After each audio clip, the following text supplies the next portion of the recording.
It wasn't a good performance at all. Rob, well below par, booed off by their own supporters at the end.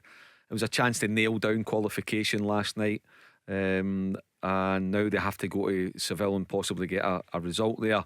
And the manager showing a real ruthless streak, taking off Todd Cantwell before half time. He could have probably taken off any one of 6 or 7 players, but the Rangers players need to improve, Rob. After the winter break, after the last international break, we knew they were coming back into a heavy schedule, a lot of big games.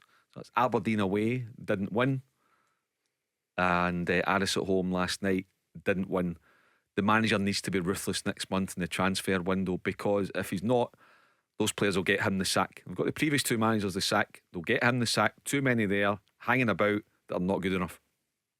The January transfer window, Stephen, becomes massive, doesn't it? Yeah, and there's no doubt. We said when Philippe Clement got the job that there was work to be done in January. Could he get a tune out the players? Until then, obviously lots of big European games and domestic games to go. None other than the cup final. Still probably gathering's best 11, that cup final team. But yeah, it was a real surprise. The 2 Limassol results have been so different. I mean, the Betis result, the 2 results against Sparta Prague, obviously excellent results, but the poorest team on paper in the group, and they've really struggled against them. Breaking news that Rangers have confirmed the completion of the appointment of Niels Koppen from PSV Eindhoven as Director of Football Recruitment. That is subject to the receipt of a work permit. We seem to have been talking about it, Mark, for a long time. Finally, a Director of Football. Yeah, and it's been badly needed, Rob, since Ross Wilson left the club for Nottingham Forest, and Michael Beale was given full responsibility between comings and goings during the summer transfer window. It was too big a task. A manager needs, or a head coach needs to be there to manage and coach, and I think Michael Beale paid the price for that, trying to do too much. So Philippe Clement has made it clear from the start that he wanted a Director of Football, whatever the fancy kind of title is, but somebody that takes a bit of weight off of him, somebody that he can work with and bounce ideas off of, somebody with good contacts, because Rangers need players, Rob. They need to find a way to wheel and deal next month, because I'll say it again, too many of the players are not good enough. If Rangers are serious about becoming champions, beating Celtic between now and the end of May, they need to have better than what's already in the building, and to do that, Philippe Clement needs funds to wheel and deal, and he needs staff there to help him.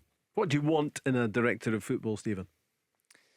Yeah, well, my take on a Director of Football is he's a club's guy.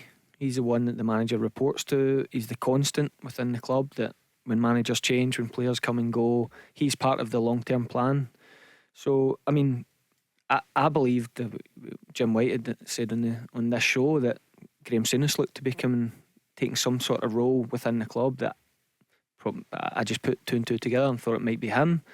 Niels Coppens came from nowhere, really. I've not seen rumoured. I wonder if he's Philippe Clement's guy, or if Rangers have identified him long term. But you would hope, no matter what happens for future windows, that he is the constant. He is the one guy that is going to look to the long term, not just to win this league for this season, but to get back to challenging on a more regular basis. Long term signings, identifying them early, because we know how difficult it is to recruit the top players in this country. You really need to get in early and trying to identify them before the big leagues come. So, but it's, as Mark said, it's something Rangers have needed. We've spoken about it for a long time since Ross Wilson left, so it's finally good they've got someone in.